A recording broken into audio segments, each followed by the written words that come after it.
Shalom Havrim, James Trim here.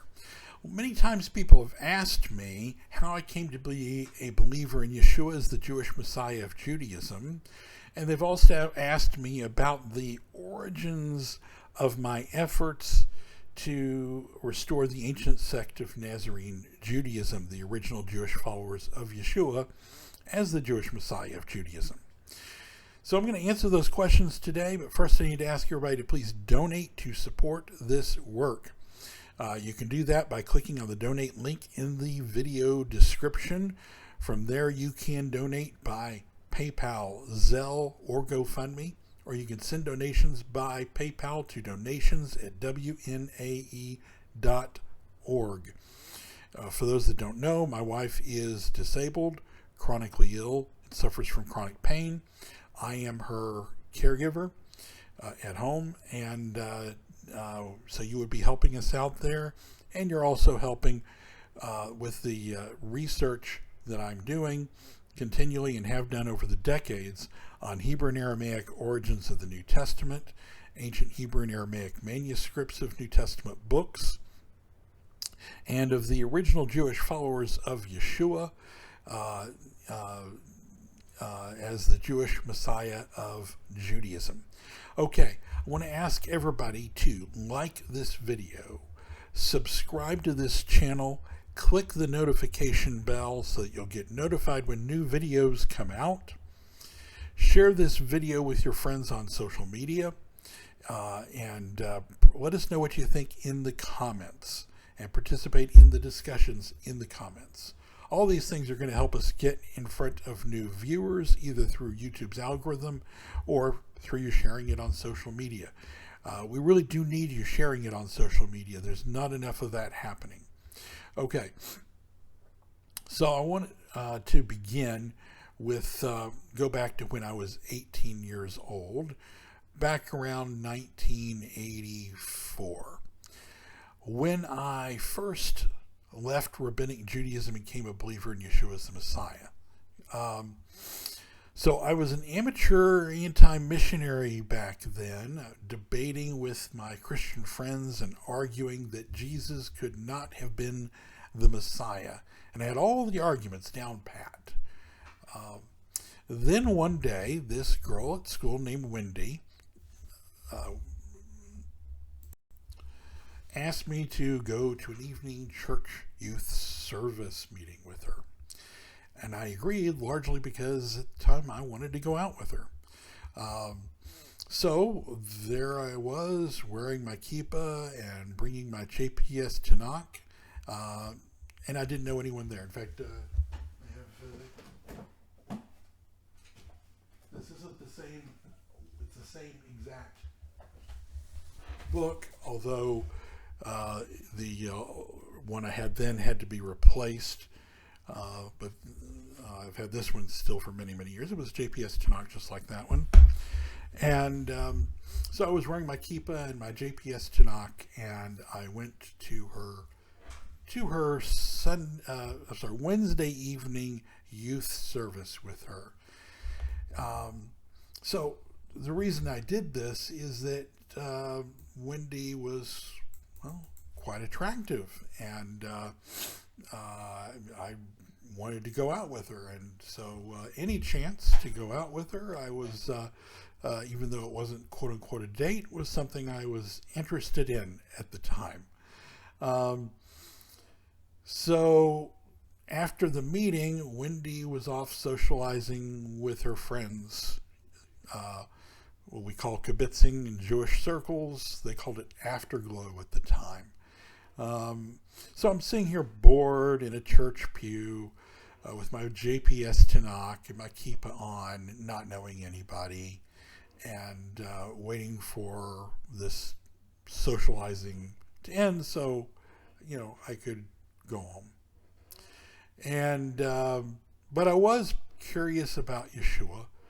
So being bored, I prayed.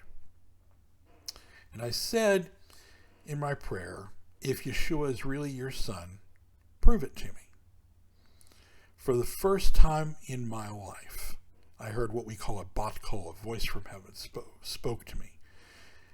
and said John 1:34. Now, I didn't have a New Testament. I just had my JPS Tanakh with me. But there were KJV Bibles in the slots in the of the pew in front of me. So I took one of these Bibles and I looked up John 1:34, and to my amazement it said, quote, "And I saw and bear record that this is the Son of God." This is a revelation that changed my life. I would have questioned it forever if the voice had just answered my question with a direct answer.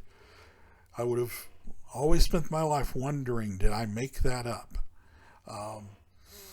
But instead, it was a scripture verse that I had to look up that was the exact answer to my question, and there's no way I could have known what that scripture verse was going to say.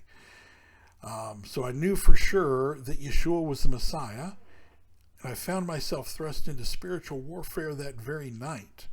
So I had to mature as a believer in Yeshua very fast. I immediately began studying the Messianic prophecies all over again. Only now the scales were off of my eyes, and I now understood them. Of course Yeshua was the Messiah. Why couldn't I see it before? I will backtrack a little bit here. When I received this revelation, I called Wendy over to me, or Wendy did come over to me, I think actually, and I told her about it. And she got excited and stood up and yelled, "There's a born-again Jew over here." And everybody came over around me, and I was all where I couldn't move hardly, and I managed to get out of there. It was very uncomfortable for me at the time. I wasn't interested in being anybody's dancing bear. Okay, so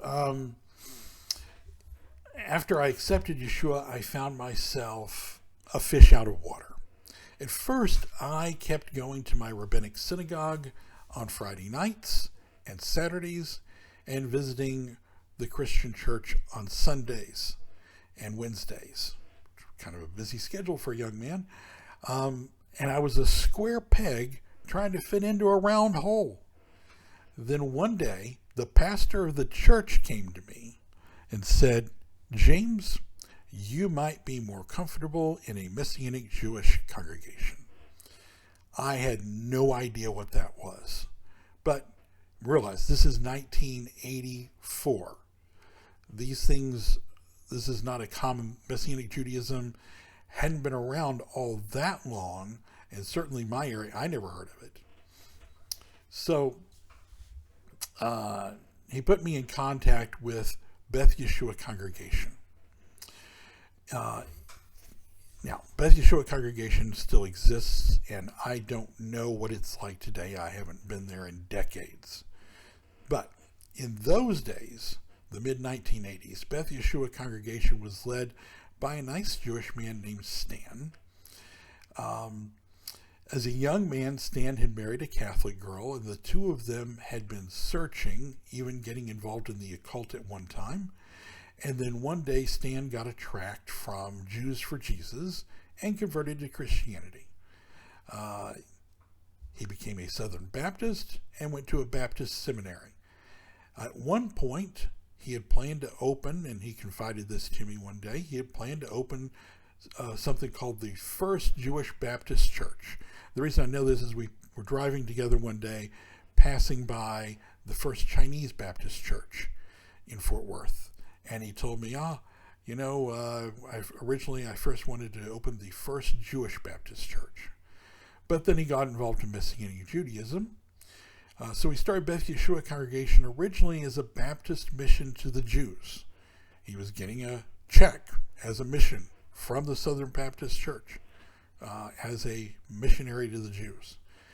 And in those early days, Beth Yeshua was meeting on Friday nights and Sunday mornings. This was the Messianic Jewish congregation that I joined as a young man in the mid-1980s. A few years later, they did eventually move those meetings from Sunday to Saturday. But at that original first time, they were meeting on Sunday mornings. I heard a great deal of talk about getting back to the New Testament church, but I soon discovered that there were two things in my research I discovered that the New Testament church didn't have. They didn't have a New Testament, and they didn't have a church. So I started doing research at the library, the Roberts Theological Library at the Fort Worth Southern Baptist Seminary in Fort Worth. Huge 3-story library, all theology, a nice Judaica section they had at the time, relatively, at least to me. So I started studying things, and as I did my research, I discovered that the original followers of Yeshua weren't Christians at all. They were a sect of Jews known as Nazarenes. They weren't Messianic Jews, they weren't Christians, they were Nazarenes. And I discovered that Yeshua did not come to create a new religion. He came to be the Messiah of the old one, Judaism. I found several references to these Nazarenes in the writings of the so-called church fathers, and I realized that that's what I was. I was a Nazarene. I didn't leave Judaism. I didn't leave Torah.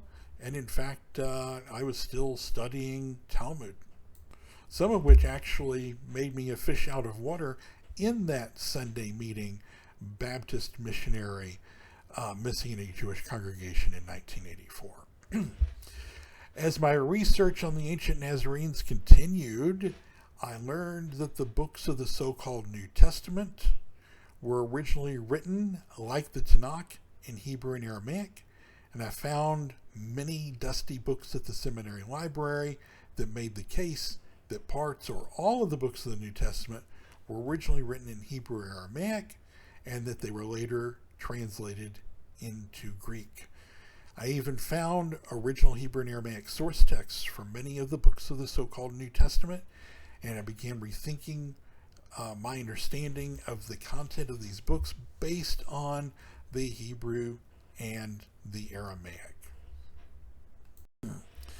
So around 1988, I'm attending this congregation, and I met Rabbi Armand Danny Moyel. His testimony is also on this video channel. If you search for it, you will find his testimony. He was an Orthodox rabbi from Israel who had come to the conclusion that Yeshua was the Jewish Messiah of Judaism, not by missionaries or the New Testament, in his own studies while studying the Talmud, the Midrashim, and the Zohar. Stan had warned me, that was the leader of the Messianic Jewish congregation, to stay away from Rabbi Moyel. But I wanted to learn everything I could. So Stan's shtick was, well, I guess I have to tell a little background information about Rabbi Moyel. So Rabbi Moyel, he was in Israel. He came to the conclusion that Yeshua was the Jewish Messiah of Judaism from studying the rabbinical works. He shared this with he was a teacher in yeshiva, and he shared this in yeshiva with his colleagues. That didn't go over very well. He became ostracized. In fact, his house was firebombed. A certain Messianic Jewish leader in Israel, he came to that person's attention. That Messianic Jewish leader had a relationship with a Bible school in the Dallas-Fort Worth area.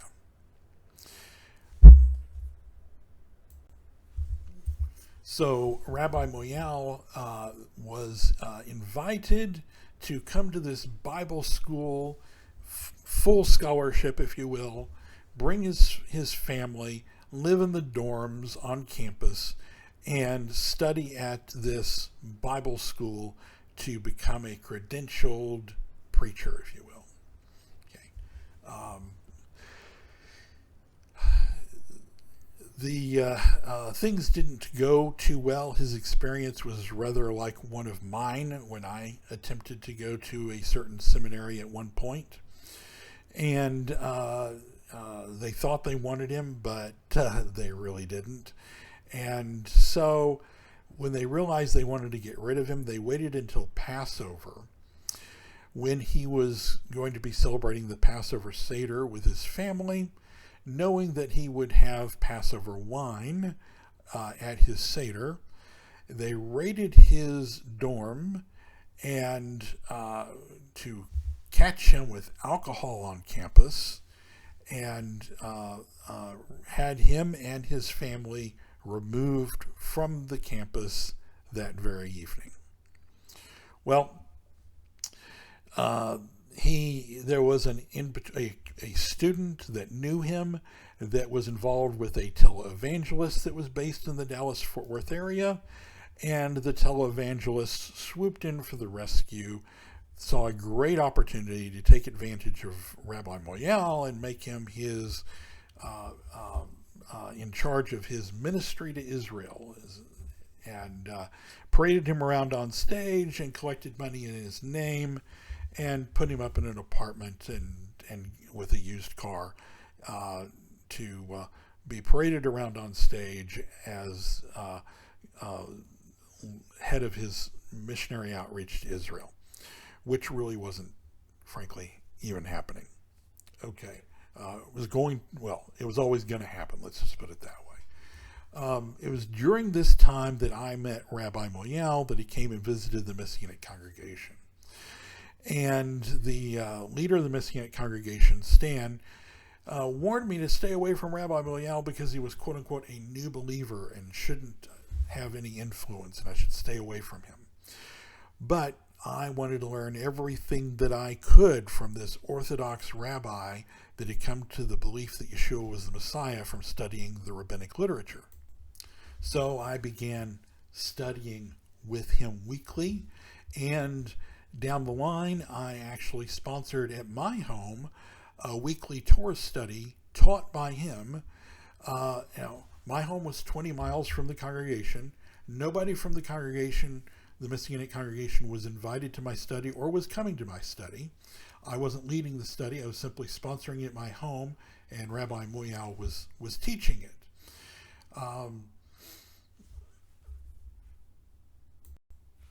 So here I am. I'm studying with Rabbi Moyel, learning how to demonstrate that Yeshua is the Jewish Messiah of Judaism using the Talmuds, the Targums, the Midrashim, the Zohar.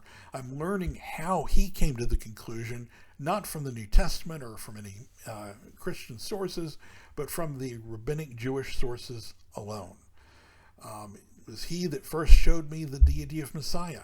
I doubted the deity of Messiah in those days, but he showed me the deity of the Messiah and the idea of the middle pillar concept and the three pillars of the Godhead in the Zohar. Okay, so one day, Stan and an elder from the Beth Yeshua congregation that I was attending, the Messianic congregation I was attending, came knocking at my door. And they were there to serve as two witnesses to me. And Stan said to me that I had to decide what my covering would be. That I either had to quit hosting these studies, which, like I said, they were 20 miles from his congregation, not on a conflicting night, and nobody from the congregation was attending. So I either had to quit sponsoring them, allowing them in my home, or quit attending Beth Yeshua congregation. So I responded by asking Stan if he knew what the Hebrew word for covering is. He looked at me quizzically, so I responded, Kippur. It also means atonement. I said, Stan, you're not my atonement and never will be. The following day, which was a Wednesday, it was announced at Beth Yeshua congregation that I had been, quote, excommunicated, close quote, on the charge of, quote, seeking my own way, or, quote, seeking his own way apart from the congregation. Years later, after Stan left, was displaced as leader of Beth Yeshua congregation, a future leader, David Stone, made the point of reversing that excommunication, although I still never attended Beth Yeshua again. So about that time, that was the late 80s, I began writing blogs, although the term didn't exist yet, articles online. I don't think the word blog existed yet, about what I called Nazarene Judaism, or what was actually historically called Nazarene Judaism. So these were blogs about the messiahship of Yeshua, Torah observance, and the Hebrew and Aramaic origin of the New Testament. I was writing these on something called FidoNet, and eventually moved to emails and Usenet posts on the very early pre-web internet. Okay, FidoNet was a network. Some of you may be old enough to remember, although it may still technically exist. It was a network of computer bulletin boards all over the world that would update each other and call each other at night and upload the posts around, so that I might see somebody's post and reply to it on the board. 2 or 3 days later, they might have gotten my reply, and it might take another day for me to get their reply back. So it was a very slow version of something very much like the internet. Okay. So at this point, I want to share with you a dream that I had in the 1980s after I became a believer in Yeshua as the Messiah. Again, I was about 18 years old, and I recorded it in a journal I was keeping at the time.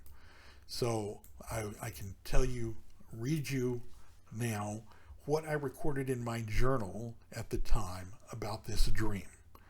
In my dream, I was rebuilding the ruins of an ancient stone altar. As I finished rebuilding the altar, it shined with a great light so bright that I couldn't look directly at it, brighter than the sun. I turned around and I saw several shafts of blue light shining down out of heaven. It was sheer beauty, like I had never seen. Behind me was the Messianic synagogue I was attending at the time. I ran inside to tell all my friends in the synagogue about what I had seen, but most of them seemed disinterested, and only a few were willing to come outside and see what I had seen.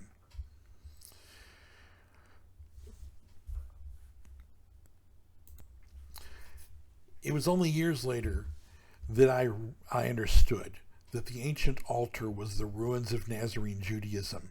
Rebuilding it represented the work of restoration of the house of Judah, a major prophetic event that Scripture states would occur before the returning of the Messiah is just about ready to occur.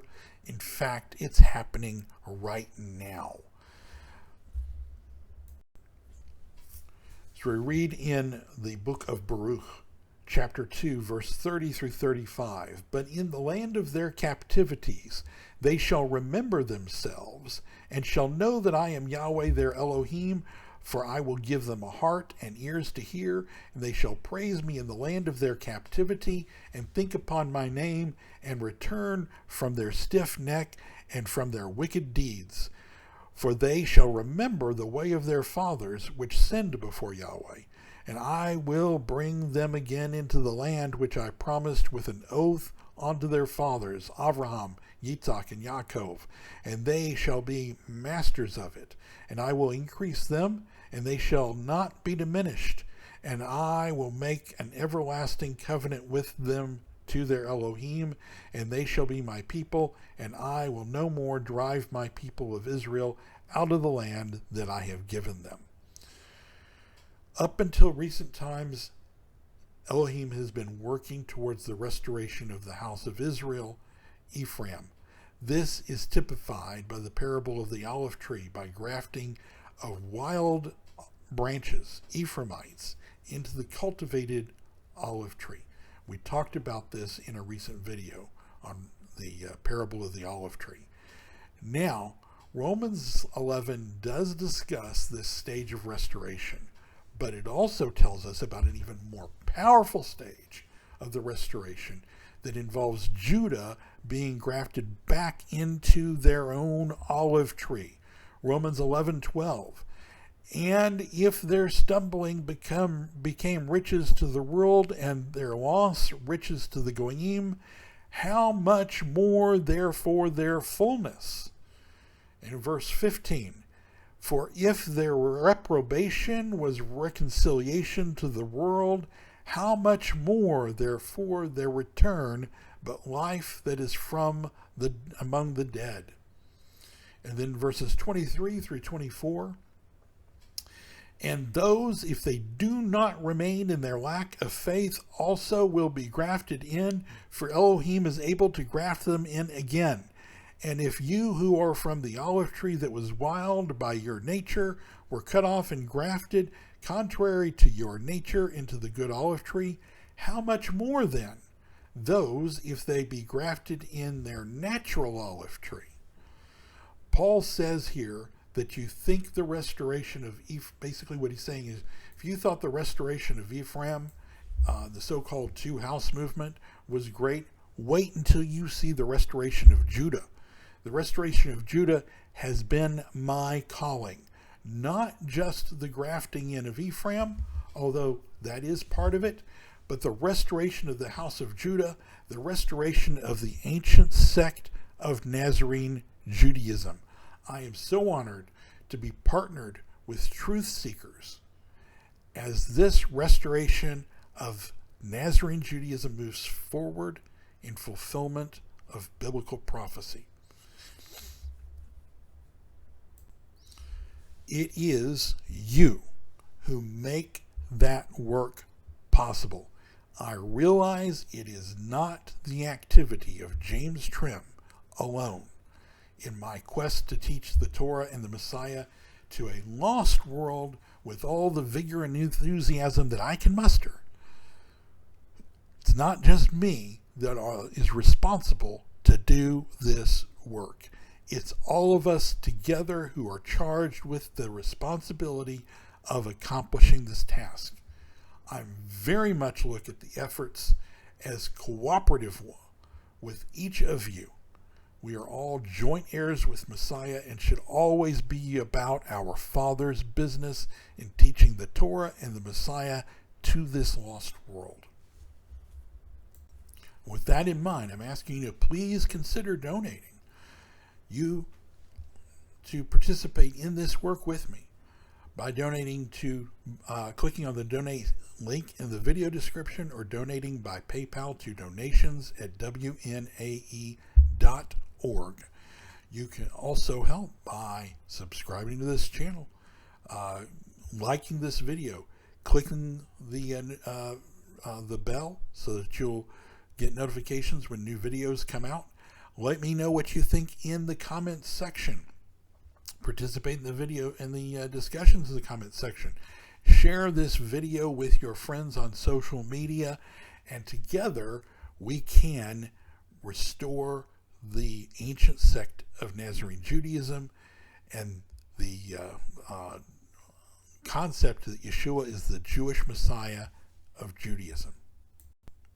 Until next time, everybody, shalom, and thank you for all of your support.